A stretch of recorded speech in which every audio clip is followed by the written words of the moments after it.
The line cook had been crying in the walk-in freezer for 20 minutes before I sent someone to get her. She was 19, just a kid, and she dropped a tray of lobster tails, fresh, not frozen, because that was the kind of restaurant we ran.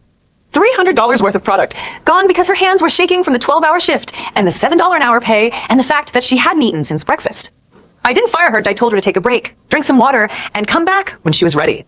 Then I went to the freezer and salvaged what I could, because that's what you do when you've been doing this for 15 years. The ocean view was my kitchen, my domain, my church. I'd built a seafood program from nothing. When I started, we were a mediocre steakhouse that served frozen shrimp cocktail as a special. Now we were the premier seafood destination in 3 states, and I was the reason. MY name on the menu, MY recipes in the kitchen, MY reputation on the line every single night. I was making $70,000 a year. I end this industry in this city. That was the ceiling. That was what you got when you were the best, when you'd earned it, when every other restaurant in town would kill to have you. And then Ethan walked in. He was 28 years old, fresh out of business school, with a new suit and a spreadsheet and the kind of confidence that came from never having to actually do the work. He'd been hired as our new general manager, replacing Harold, who'd retired after 40 years. Harold had known this kitchen. He'd known the suppliers, the regulars, the way the seasons affected the catch. He'd known that you don't mess with a system that works. Ethan knew nothing. Chris. He approached me during the dinner rush, his expensive shoes squeaking on the wet floor. I need to talk to you. In the office. I didn't look up from the fish I was prepping. We're in the middle of service. 5 minutes.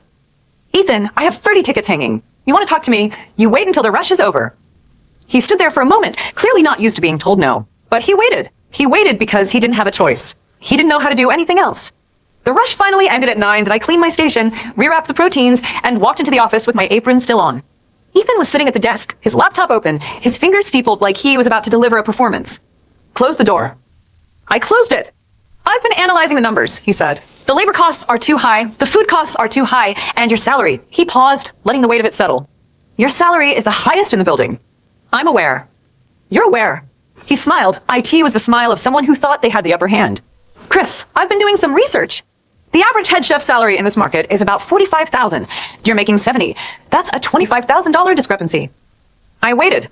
The board has decided to restructure. Starting next month, your salary will be reduced to $20,000. Effective immediately.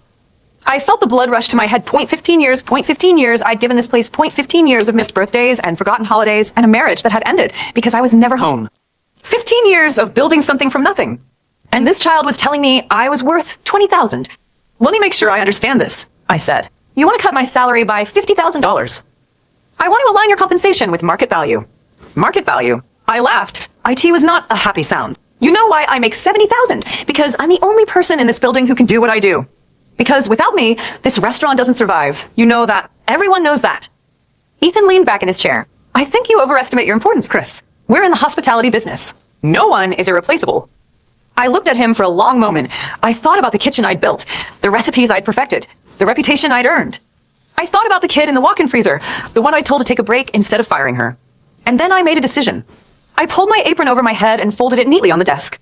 I opened the cabinet where I kept my personal items, my old chef's knife, my recipe books, my handwritten notes from 15 years of trial and error, and I put them in a bag. Ethan watched me with that smug smile. Where are you going? I didn't answer. I walked to the door, then paused. You know what your problem is, Ethan. You think this is a spreadsheet problem. You think if you cut enough costs, the numbers will work out. But this isn't about numbers. This is about trust.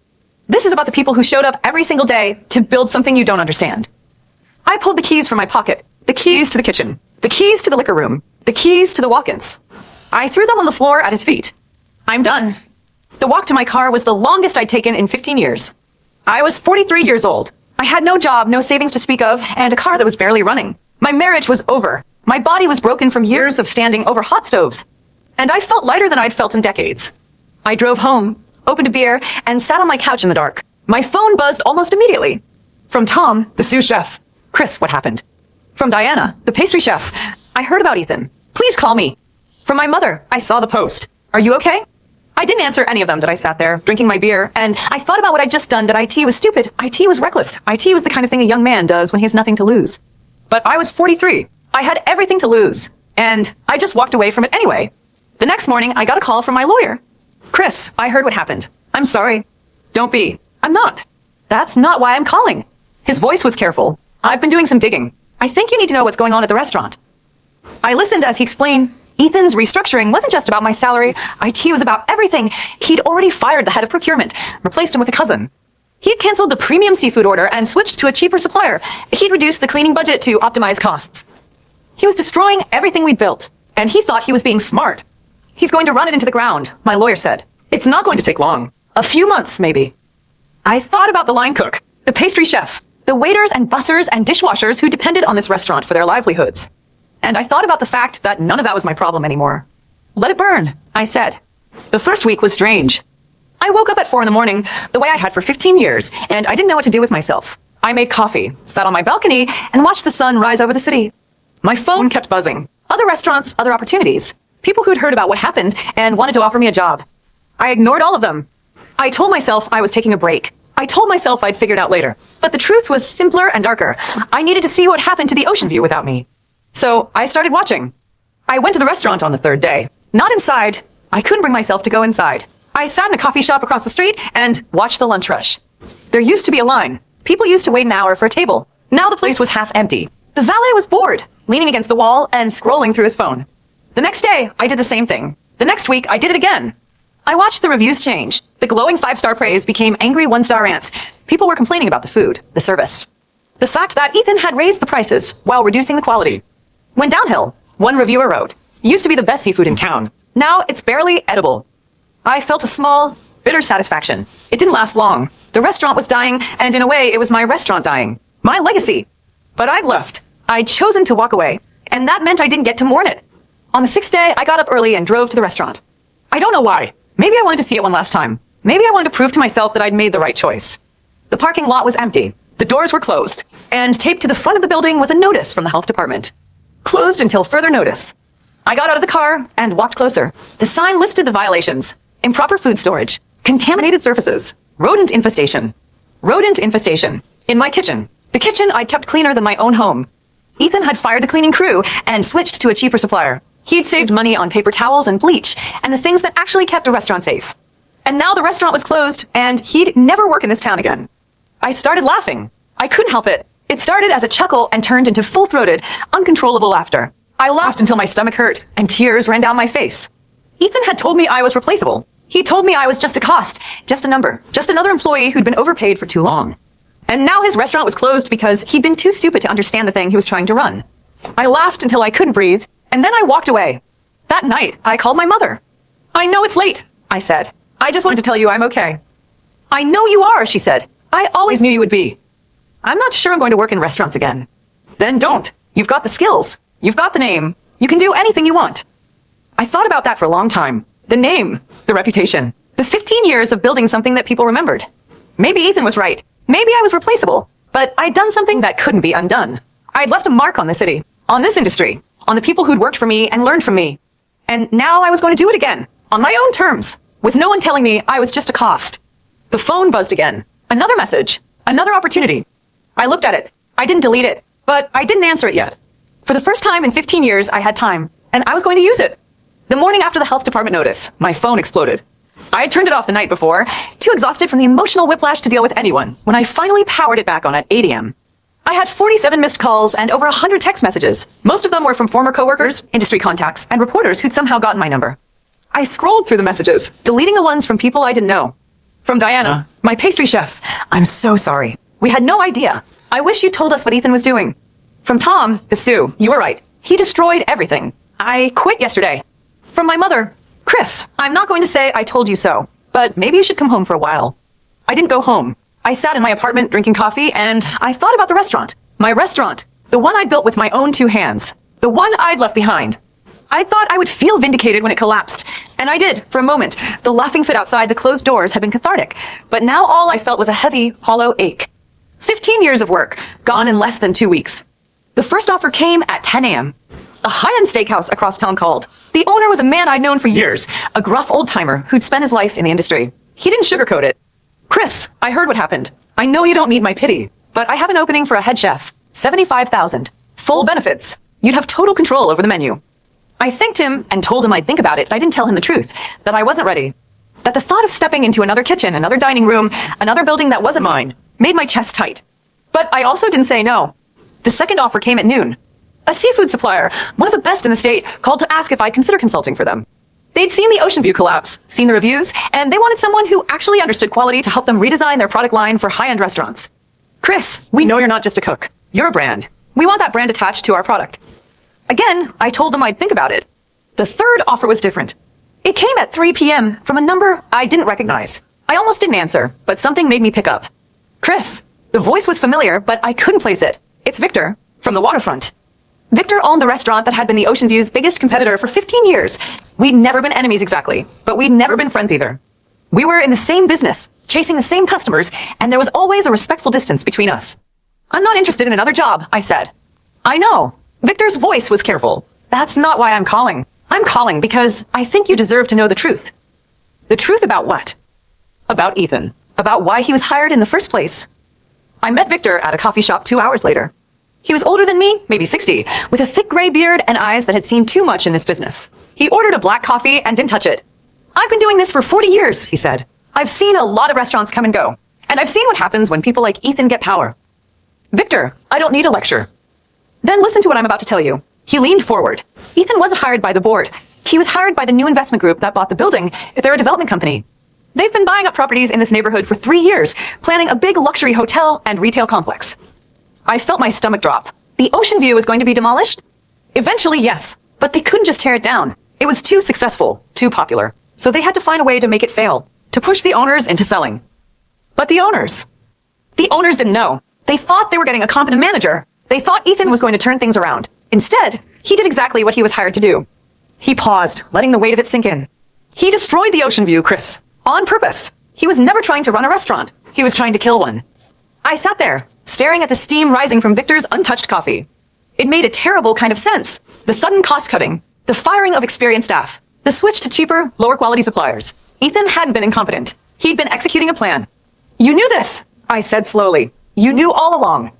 I suspected. Victor met my eyes. When I saw the changes, the pace of them, I started asking questions.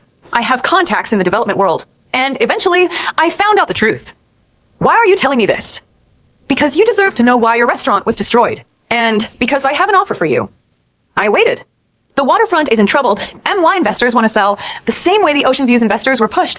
I've been fighting them for months, but I'm losing. I need someone who understands this industry. Someone who's not afraid to fight dirty. Victor, I'm not a businessman. No. He leaned forward. You're not, but you're a fighter. You walked away from the Ocean View because you had integrity, and that's what I need. Someone who won't let these vultures destroy the thing they love.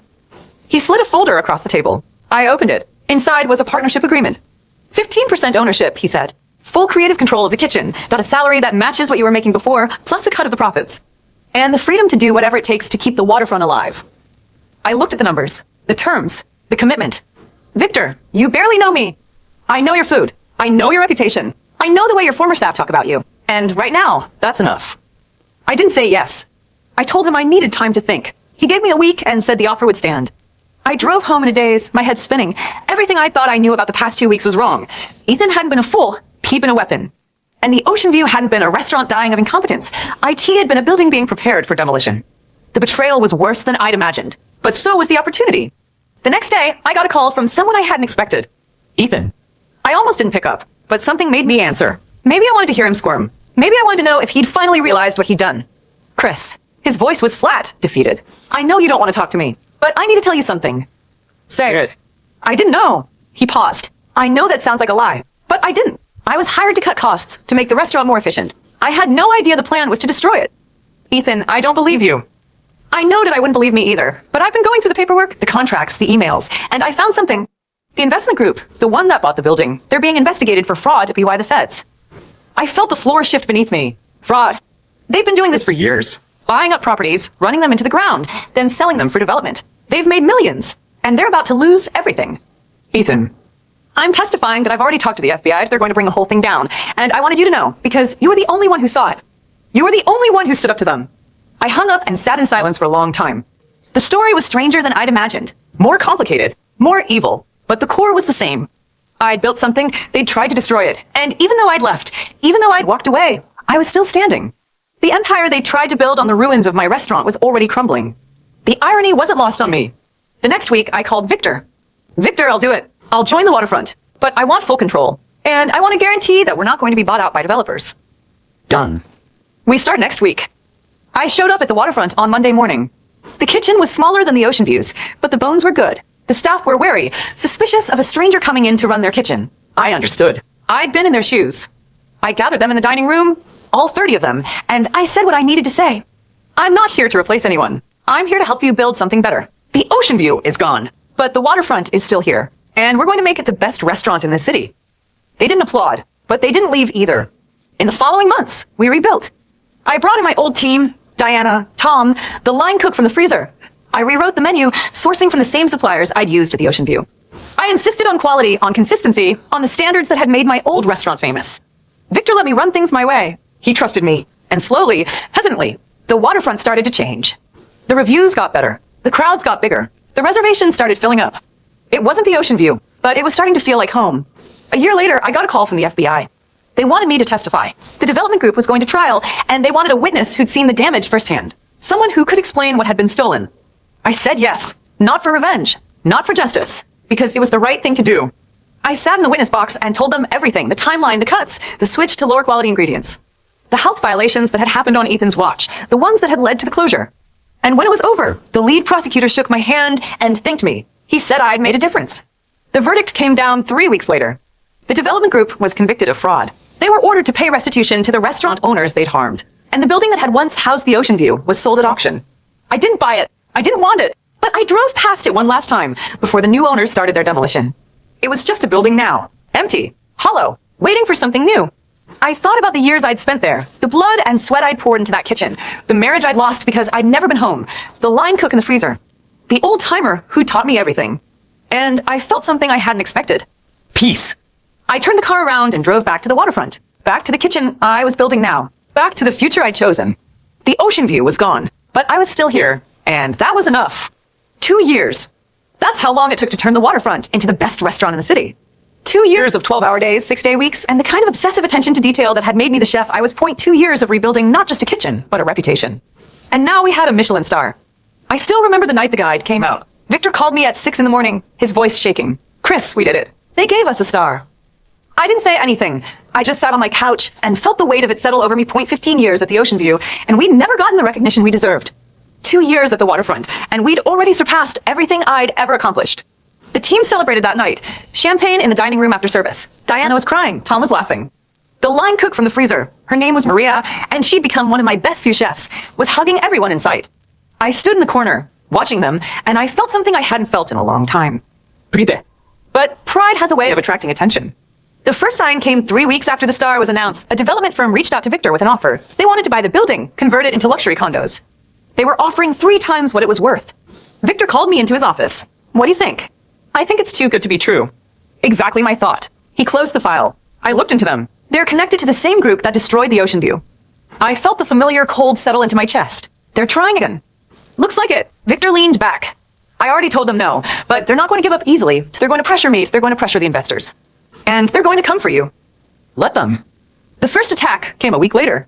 A food critic, someone I'd never met, published a scathing review of the waterfront. IT wasn't just critical, it was personal. They attacked my cooking, my reputation, my character. They called me overrated and past my prime. I read the review 3 times, trying to find the angle. And then I saw it. A small acknowledgement at the bottom. The critic had been a guest at a dinner hosted by the development group. I called Diana. We have a problem. The next attack was more subtle. A supplier I'd worked with for years suddenly backed out of our contract. No warning. No explanation. Just a form letter citing changing business priorities. I called around, found out the supplier had been bought out by a subsidiary of the development group. They were cutting off my supply chain. We need to find new vendors, I told Victor. Fast. Can we? I thought about it. Yes, but it's going to cost us. Cost isn't the problem. Time is. We scrambled for weeks. New suppliers, new contracts, new relationships. IT was exhausting, but we managed. The quality didn't drop. The reviews stayed strong. But I could feel the pressure mounting, the slow squeeze of a system designed to crush anyone who stood in its way. And then, on a Tuesday night, Ethan walked into the waterfront. He looked different. The expensive suit was gone, replaced by a plain button-down and jeans. The smug confidence had vanished, leaving behind something smaller, something broken. He stood in the entrance, looking around like he was seeing a world he'd been exiled from. I walked over to him. What are you doing here? Chris. He flinched at my tone. I need to talk to you. I know I don't deserve your time, but I need to warn you. Warn me about what? He glanced around, then lowered his voice. They're planning something bigger. Not just pressure. Not just attacks. They're going to try to shut you down. Health department, fire marshal, the works. They've been doing it for years. They have people in every department who owe them favors. I stared at him. Why are you telling me this? Because I was a part of it, and I've spent the last 2 years trying to make up for what I did. I've been working with the FBI, helping them build a case, but it's not fast enough. They're going to move on you before the trial starts. How do you know this? He pulled out his phone and showed me a message. IT was from one of his old contacts. Someone still working with the development group. The message was short. We're shutting down the waterfront. Next week, tell no one. Ethan, if this is a trap. It's not. His voice cracked. I know I don't deserve your trust, but I'm trying to make things right. Please, Chris, you have to believe me.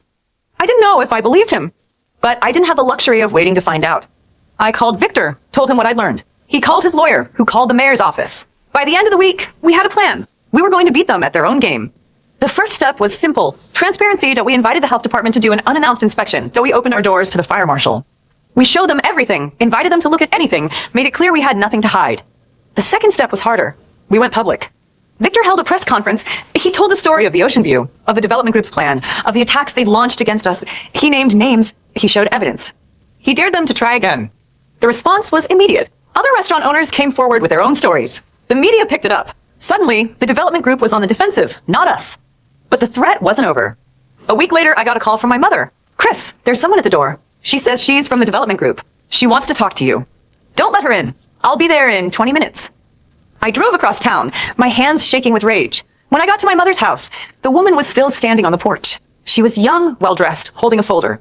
Mr. Walker, she said, I'm here to make you an offer. I'm not interested.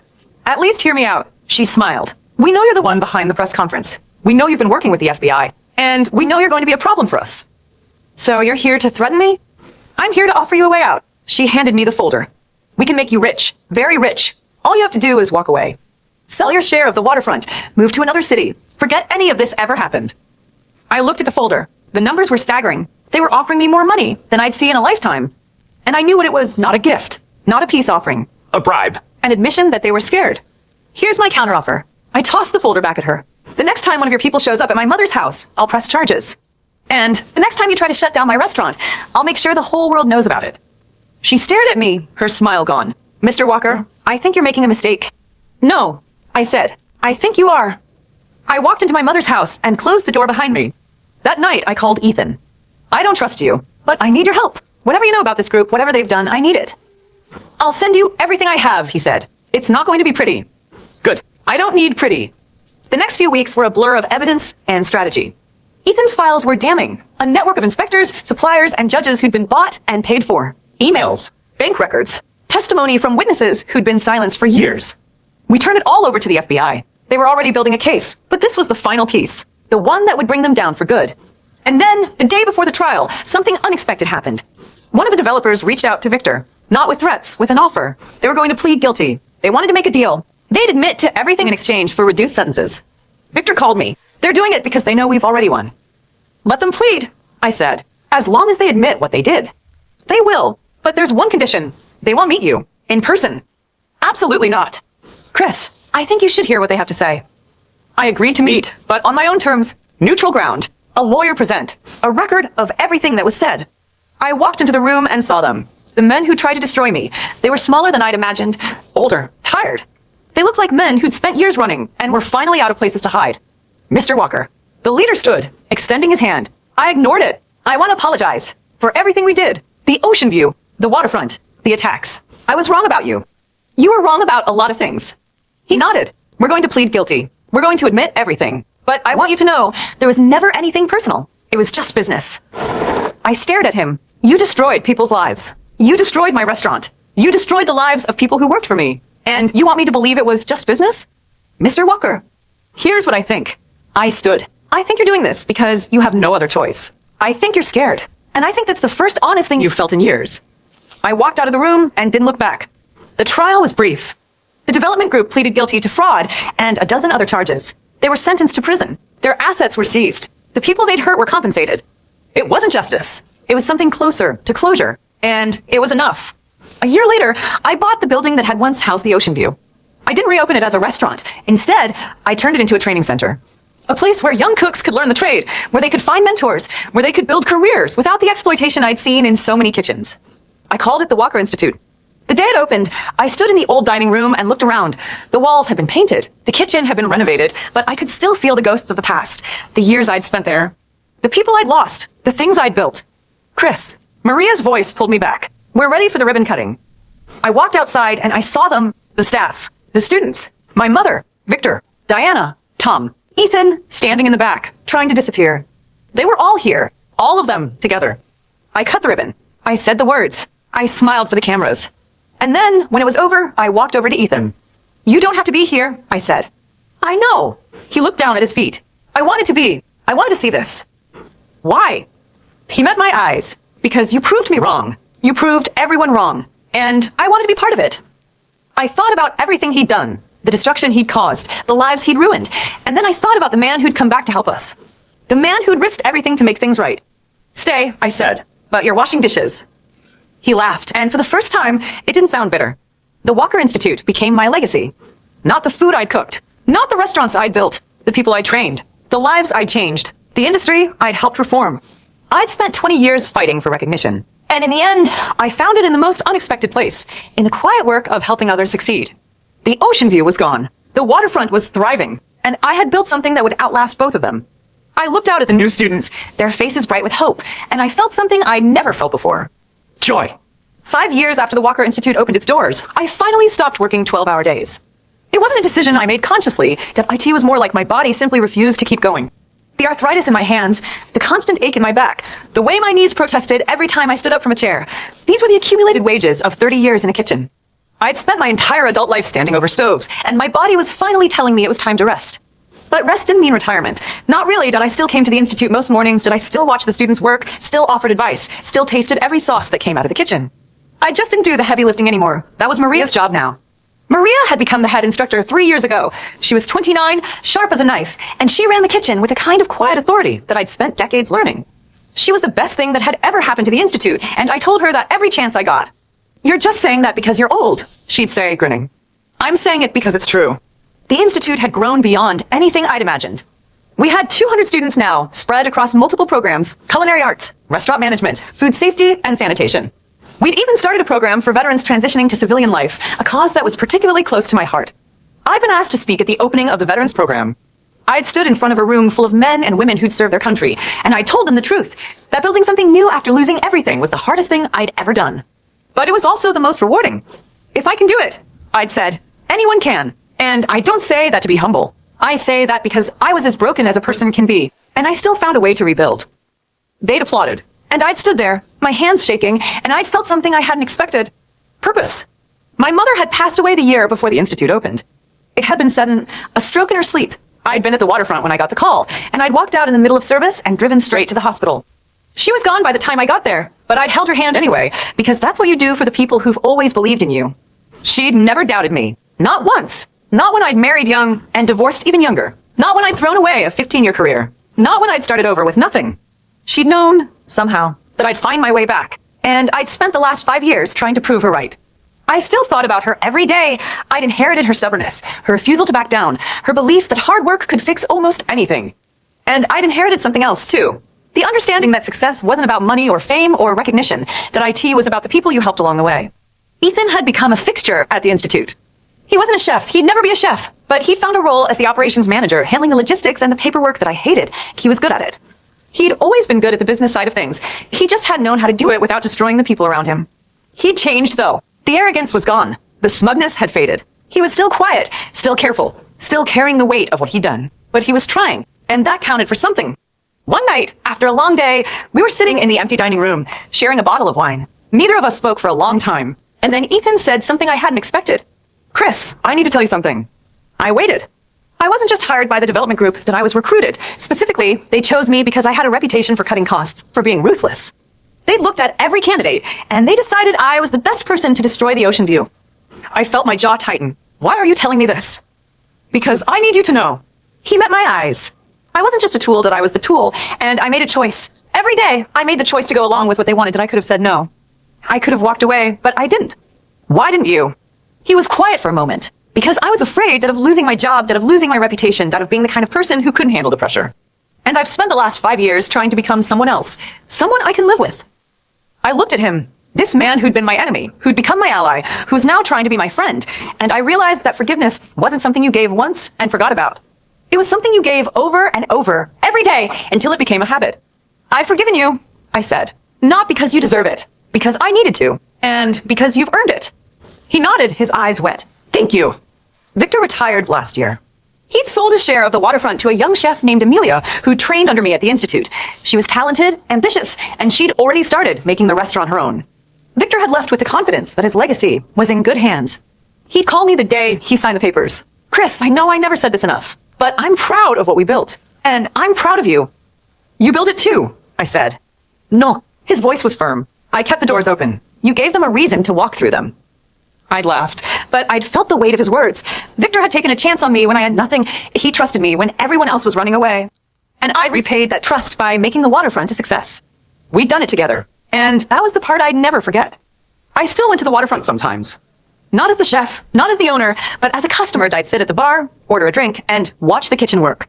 The sounds, the smells, the rhythm of it all. It was like coming home to a place I'd never really left. Amelia always came out to say hello. She'd ask me about the menu, the suppliers, the standards I'd set. And I'd tell her the same thing I told every chef who'd ever asked me for advice. Trust your instincts. Listen to your staff. And never, ever compromise on quality. Everything else is just noise. The Institute had become my everything. Not just a job, but a calling. I'd spent 30 years chasing perfection, and I'd never found it. But I'd found something better. I'd found purpose. I'd found meaning. I'd found a way to give back to the industry that had given me so much. The students came and went, each one carrying a piece of what I taught them. Some of them became chefs. Some became restaurateurs. Some found other paths entirely. But they all left with the same thing, the understanding that food wasn't just about feeding people. IT was about caring for them, nurturing them, giving them something to hold on to. That was the lesson I'd learned, the one that had taken me 30 years to understand. And I'd finally gotten it right. The last day of the semester was always the hardest. I stood in the kitchen, watching the graduating class work on their final dishes. Their hands were steady, their faces focused, their movements precise. They'd learned everything I'd had to teach them. And now they were leaving to build their own futures. Maria called the class to attention. She said the words I'd said to every graduating class for the past 5 years. This is not the end of your education. This is the beginning. What you do with what you've learned is up to you. But remember, the people who taught you believed in you. And so should you. The students applauded. They hugged each other. They took photos. And then they left, one by one, to start the next chapter of their lives. I watched them go, and I felt something I'd never expected. Contentment. Not the restless ambition of my youth. Not the bitter satisfaction of revenge. Just a quiet, steady happiness that came from knowing I'd done something that mattered. I was walking back to my office when I saw it. A framed photo on the wall, one I'd never noticed before. IT was from the early days of the Institute, the first class we'd ever graduated. I was in the back, my face younger, my hair darker, my shoulders squared like I was ready to take on the world. Next to me was Diana, Tom, Maria, even Victor in his usual spot in the corner. I looked at the faces in the photo. People I'd loved, people I'd lost, people who'd helped me build something from nothing. And I thought about how far I'd come. The years of struggle, the years of doubt, the years of rebuilding and starting over, and refusing to give up. I'd spent so long chasing success that I'd forgotten to stop and appreciate it. I'd forgotten that success wasn't a destination. It was a process, a journey, a life lived with purpose. And I'd finally found mine. I got a call that night, just as I was getting ready to leave.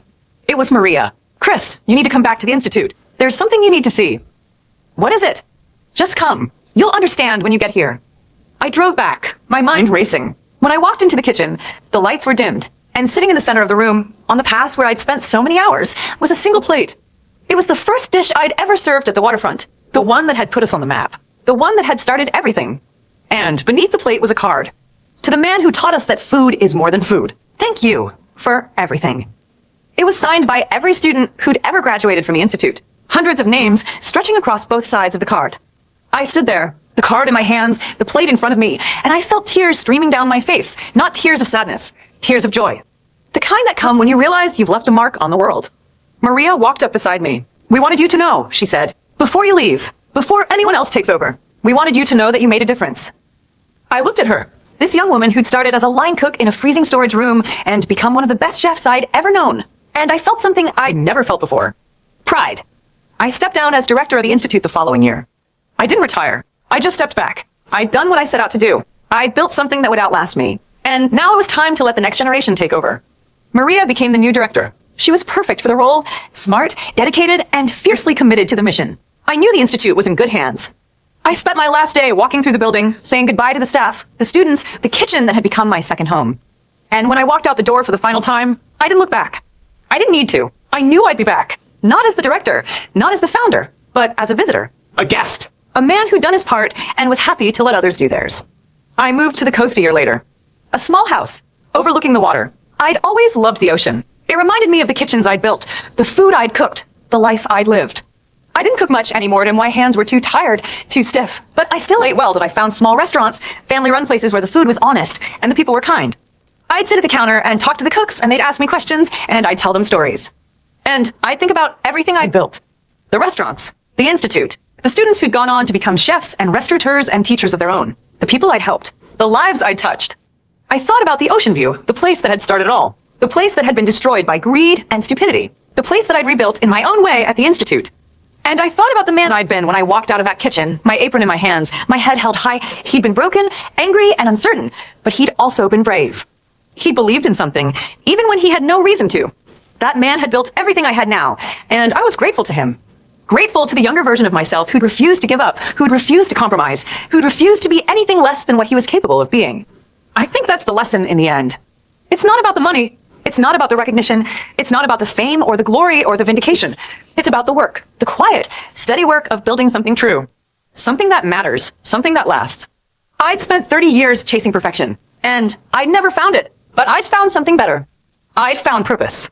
I looked out at the ocean, the waves rolling in, the sun setting over the water, and I smiled because I'd done it. I'd built something that would outlast me, something that would matter long after I was gone, something that would make a difference in the lives of people I'd never meet. I closed my eyes and I let the peace settle over me. It was a good life, a hard life, a life full of struggle and failure and moments of unexpected grace. But it was mine, and I lived it on my own terms. I opened my eyes and looked at the water one last time. And I knew with absolute certainty that I'd done enough.